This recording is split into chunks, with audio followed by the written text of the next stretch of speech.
And a lot of people will say, Tank is too small. Let me tell you something. Anybody that gets in the ring with Tank that is not a damn dinosaur is gonna feel something from it. And it ain't gonna be easy to hit it. Got boxing IQ. He may not sound like an intellectual guy when you hear him talk, but he knows the ring inside and out. In Florida, man looks absolutely amazing. Man looks like a monster. Man looks like precision. Jake Paul cannot take those body shots. Oh, Tank's gonna kill him. Tank's gonna kill him because he won't be able to touch Tank. And then okay. It's kind of like the Tyson thing again, though, right? Like when it reminded me of that, but it also reminded me of like, oh, in barbershops across the world, people, or at least the country, people will talk about this and be like, oh, Tank's gonna kill him because he will not get hit. The boxing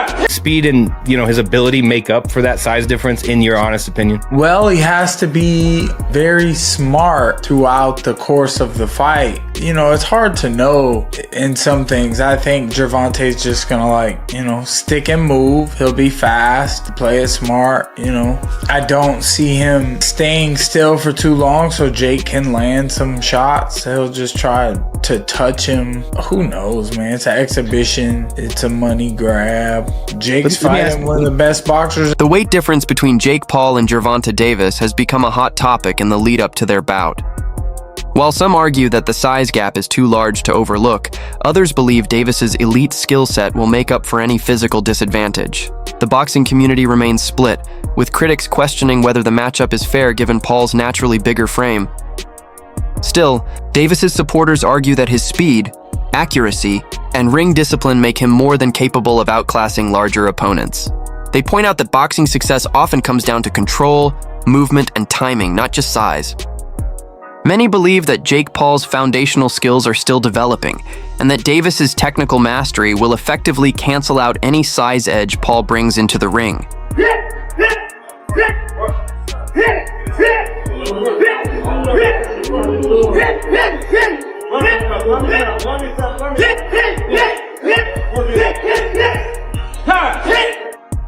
Tank Davis look crazy, bro. Chilaquiles.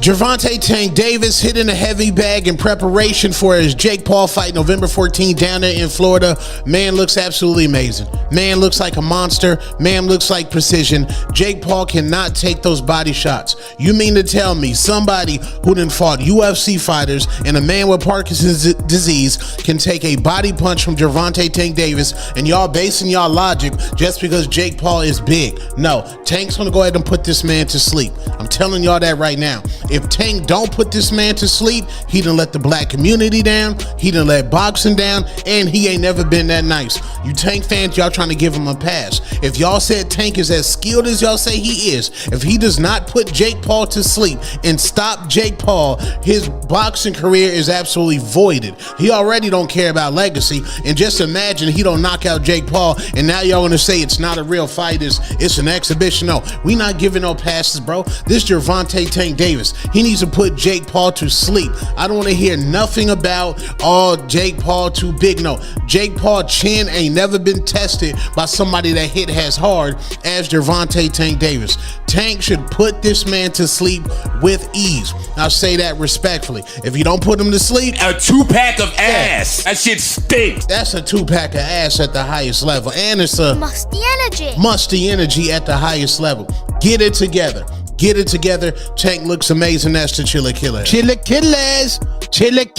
Michael Bisping has voiced both admiration and caution when it comes to Gervonta Tank Davis stepping in against Jake Paul.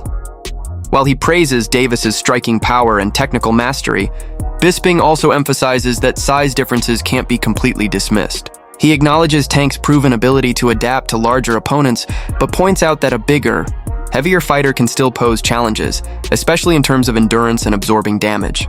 According to Bisping, Davis has the intelligence and footwork to outmaneuver Jake, but the physical disparity could test his limits. Even so, he commends Tank's mindset and believes that if anyone has the discipline and skill to rise above the size gap, it's him. Ultimately, Bisping concludes that while the weight factor is real, a flawless execution of Davis's game plan could be the key to neutralizing Paul's physical advantages. Is happening. WBA lightweight champion Gervonta Davis, who's unbeaten in 31 professional contests, takes on the self-proclaimed problem child Jake Paul, one of the most influential and marketable global personalities. Paul and Davis square off in Miami after doubts around the fight being sanctioned in Georgia triggered a change in venue. Neither fighter can weigh more than 195 pounds. The weight is perhaps the most surprising factor. Paul has boxed most of his career around 200 pounds, the cruiserweight limit, but did tip the scales at 227 pounds when he faced off against Iron Mike Tyson last year. Davis, much smaller in stature, competes at the 135 pound mark and has also won world honours at super featherweight. And despite some discussions about possibly dropping down to 10 ounces, the pair seems set to wear 12-ounce gloves. And in terms of distance, despite the exhibition tag, the fight will play out over 10 3-minute rounds with 3 scoring judges at ringside, but the result will not be officially recorded on their professional record. A number of boxing analysts have pushed back against what they see as unfair criticism of Gervonta Davis's career accomplishments. They argue that Davis has consistently elevated the profiles of his opponents, helping bring attention to fighters who were previously under the radar. One example often cited is Lamont, who gained significant recognition and momentum. In his career after sharing the ring with Davis, these commentators believe that Tank's ability to draw eyes to a fight, regardless of the opponent, speaks volumes about his influence and star power within the sport. They reject claims that he's not among boxing's top names, pointing out that his presence alone can generate buzz and opportunities for others. In their view, downplaying Davis's legacy overlooks the impact he's had on the careers of many fighters and the sport as a whole. They're taking on Mike Tyson, that's pushing 60 years old, for crying out loud, but at the same time pretending to be like this badass motherfucker, sending me DMs talking. He offered me a contract a long time ago, and I was like, what are you doing? I'm a retired fighter and I've got one eye. Why would I want to fight you? I wouldn't lower myself to doing that. I know a lot of people do that. They do lower themselves, if you want to say that, because of the payday, because Jake Paul is a big name. He is a social media sensation. He's a YouTube star, and now of course in the world of boxing he's one of boxing's biggest stars because he puts on these spectacles like Paul versus Tyson, like Nate Diaz, because these are the fighters, these are the names that attract the eyes. Jake Paul is the B-side to almost every single one of his fights. When he fought Nate Diaz, people were tuning in for Nate Diaz. His last fight against Cesar Chavez Jr., apparently no one watched that fight. Apparently the pay-per-views were ridiculously low. So this one's going back to Netflix on November 14th, and it's an exhibition bout. Of course it's an exhibition bout because no athletic commission in their right mind will sanction this fight. There's just no way you can make this a legitimate fight because of the size advantage. Typically this would be very, very dangerous and someone could get really hurt. If Jake Paul was to swing as hard as he could and connect and wobble him and hit him many, many times and not knock him out, with the bigger gloves and the concussion possibilities and the brain rattling around inside the head, and Jake Paul just teeing off at him as hard as he could, it's dangerous. That's why fights like this can't get sanctioned. That's why this is a exhibition bout and not a real matchup. Now listen, they're both going to get paid tremendously. They're going to make a ton of money, and a lot of people are going to tune in and watch it on Netflix. Fair. Coach Reg offers a measured take on the backlash Gervonta Davis has faced. He points out that Davis has already accomplished more than most fighters do by his age, and argues that there's nothing wrong with pursuing big money fights after years of proving himself in the ring. In Reggie's view, Tank has earned the right to prioritize his financial future, especially considering the risks and sacrifices that come with a boxing career. He also emphasizes that it's common for elite fighters to eventually focus on securing life-changing paydays. What frustrates Reg is how easily critics seem to forget Davis's impact on the sport and how dedicated he's been throughout his journey. Whether Tank chooses to retire soon or continues competing, Reg is confident that his legacy as one of the top lightweights of this generation is already secure. Going discussion in the boxing world about Gervonta Davis and Gervonta Davis, his resume, who he's going to fight, the competitors that he's going to fight. And every once in a while, something happens that proves that Gervonta Davis is the face of that. If he's not the face of boxing because people just don't want him to be that, man, he is real close to it, because other than Canelo Alvarez, and even consider Canelo Alvarez included, nobody in boxing has divisions circulating around him like Gervonta Davis does. And that was proved during this Lamont Roach versus Pitbull Cruz announcement for their pay-per-view. Just think about this. Gervonta Davis, they always say that Gervonta Davis has a poor resume, but yet Gervonta Davis, guys that fight Gervonta Davis, lose to Gervonta Davis, or get a draw to Gervonta Davis, can fight one another and make an anticipated pay-per-view between the two of them, because that fight with Pitbull Cruz is a very, very popular fighter with Mexican fight fans. Lamont Roach got a lot of name exposure with black fight fans and Mexican fight fans and white fight fans, all with his draw that he got against Gervonta Davis. Now they believe that this is going to be able to be a profitable endeavor for a pay-per-view. Now let me also tell you that Rolly Romero, who was somebody else that Gervonta Davis fought in the past, will be on a pay-per-view that's going to be successful, most likely, when he defends his WBC 140-pound championship. Or does he have the WBA? Some experts note that the buzz around this matchup is fueled not only by the competition itself, but also by Gervonta Davis's widespread popularity and cultural significance. As a prominent black athlete in America, Tank attracts considerable media attention and a passionate fan base. His bouts often go beyond just sports, becoming cultural events that resonate deeply with many viewers. Commentators point out that Davis's fame has positioned him as one of boxing's leading figures, which naturally brings both praise and scrutiny. Public perception plays a big role in how high-profile fights like this are viewed, and Davis's status ensures his actions regularly make headlines.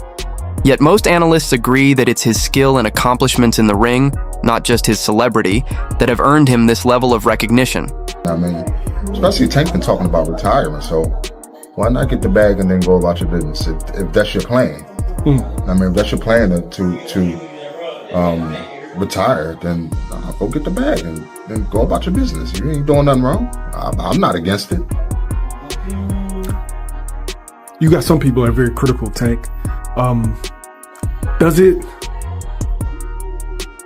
it make sense depending on what you're in boxing for? Because you got some people that want to fight the best. You got some people that want the accolades, the belts, the undisputeds. And you got some people that just came in this game like, look, I'm trying to get my family out of poverty and give us generational wealth. Does it all depend on what you decided to box for? Well, Tank accomplished a lot at a young age. You know what I mean? He accomplished a lot at a young age. So I wouldn't be mad if he took the bag and went about his business and never fought again. You know what I mean? Plus, look at some of the things that he's going through. You know what I'm saying? So, a lot of that can affect you as well. You know what I'm saying? Like when you're trying to be in this game. So I think, get the bag and go. That's your plan. Get the bag and go. For me, of course, I wanted to see him fight Shakur. I wanted to see him fight Devin. Yeah, we all wanted to see him fight. Guess what? Many analysts regard this matchup as more than just a traditional boxing contest. It's a global spectacle. Jake Paul's rise through social media and entertainment has positioned him as a crossover personality rather than a conventional boxer. Experts suggest that this fight aims not only to settle a sporting rivalry, but also to capture the attention of mainstream audiences. With Netflix handling the broadcast, the event is set to reach a massive viewership. While some predict that Davis's superior experience will lead to a decisive victory, others believe Jake's celebrity status adds an extra layer of excitement. This fight represents the merging of entertainment and sport, where athletic skill meets showmanship. Regardless of the outcome, it's expected to attract millions of viewers and generate worldwide headlines for both fighters. Tank Davis, especially an American black fighter, right? Everything is embellished and, made into a bigger deal, especially when they're popular fighters like Gervonta Davis, or Floyd Mayweather has a close fight with Castillo Maidana and it's the end of the world. Andre Ward has a tough fight with Kovalev. Oh, it's the end of the world. He cheated and all this stuff. Jermell Charlo has a close fight with Castano, so on and so forth, right? Oh, Jermell, it was a robbery, and it turns into this big deal. But back to Tank's resume, his last opponent was Lamont Roach. I thought he won the fight. There wasn't this crazy action happening on Lamont Roach's side prior to that knee thing. I feel like when the knee fiasco happened, that's when the fight started to pick up a bit. And Lamont Roach, I think what he deserves credit for is he exceeded expectations that people have for him. But you can't score a fight based on expectations. You feel me? Right? Like, you don't get a fight and get the victory because you did better than people thought you were going to do. That is not how you score boxing, right? You don't get more points because you're the underdog and you did better. It's not how boxing works at all, right? Stephen Fulton has come out in support of Gervonta Davis, pushing back against those who accuse Tank of chasing easy paydays. Fulton emphasizes that every fighter deserves to secure financial stability, especially considering the short and risky nature of boxing careers. He notes that Davis has already established his legacy through years of impressive performances, making it natural for him to pursue big money bouts at this stage. Fulton encourages fans to see beyond the criticism, recognizing that Tank has earned the right to balance his legacy with financial gain. This perspective reflects a growing respect within the boxing community for athletes who understand their worth and refuse to be confined by traditional expectations. Jake Paul, thoughts? I will reiterate one more time. I would rather see this because it's a spectacle than him versus Ryan Borland or Andre August or chasing these like quote-unquote championship dreams in boxing. I don't think he's a championship level boxer. I don't really care about that journey. I want to see him in spectacles. Netflix is going to air Jake Paul versus Tank Davis. So to me, this is, Do you think it will do well? It will be watched. It will be watched. Yeah, it's going to be huge. A lot of people are going to watch. I would rather see Anthony Joshua just because that has been put out there and is on the table. But I will watch this. I saw some people breaking this down on, it was a non-fight pod. It was, I don't remember which one. And they were saying like, oh, Tank's going to kill him. Tank's going to kill him because he won't be able to touch Tank. And then... Okay. It's kind of like the Tyson thing again, though, right? Like when there was it reminded me of that, but it also reminded me of like, oh, in barbershops across the world, people, or at least the country, people will talk about this and be like, oh, Tank's gonna kill him. Eddie Chambers warns that dismissing Gervonta Davis would be a major error. While acknowledging Jake Paul's size advantage, Chambers emphasizes that Tank's skill set, power, and ring intelligence make him a formidable challenge for anyone. He highlights Davis's quick reflexes and explosive combinations as key weapons that can overwhelm larger fighters who don't have solid defensive skills. Chambers explains that unless Jake develops into a true powerhouse, he'll have difficulty matching Tank's speed, precision, and intensity. He regards Davis as one of the most dangerous pound-for-pound boxers today due to his excellent timing and calmness under pressure. His comments stress that physical size alone isn't enough when facing a fighter as technically skilled and mentally sharp as Gervonta Davis. Body in that position would have taken that fight, especially with the payout. It's like, that's a no-brainer, but I understand. I still feel for Lamont. That's my boy. Like he still want his rematch. But then when you be realistic about the money situation, you're changing your whole family life. Like, you know what I'm saying? It's people hate on it because they're not in that position. I'm not saying Lamont. I'm speaking like other boxers. You're like, oh, he this for that. He's this. It's a side quest. It's a little side quest. Because what happened when Floyd and all these guys went on WWE, but then they get right back to what they doing? You know what I'm saying? So it's just like it's another little side quest. I'm all for people just getting their money. So get the best, make the most that you can out of this entertainment world. Because I don't know. I would have done it. Far as the money aspect, because none of us would deny that money. They talking like they would, none of them would deny. That something like this can happen. Like, this is social media. This is what is created. There's a lane that Jake Paul has created. Honestly, I'm not mad at him for it. He's gotten a lot of fighters and actual fighters some shine. It also has done for women's boxing a lot. So I'm not mad at him for what he's been in boxing, what he's created. This is a little crazy right here. This is a little crazy. And a lot of people will say, Tank is too small. Let me tell you something. Anybody that gets in the ring with Tank that is not a damn dinosaur is gonna feel something from him. And it ain't gonna be easy to hit him. Got boxing IQ. He may not sound like an intellectual guy when you hear him talk, but he knows the ring inside and out. That wraps up today's video. Thanks for watching. Be sure to like, subscribe, and share your thoughts in the comments below. Catch you next time.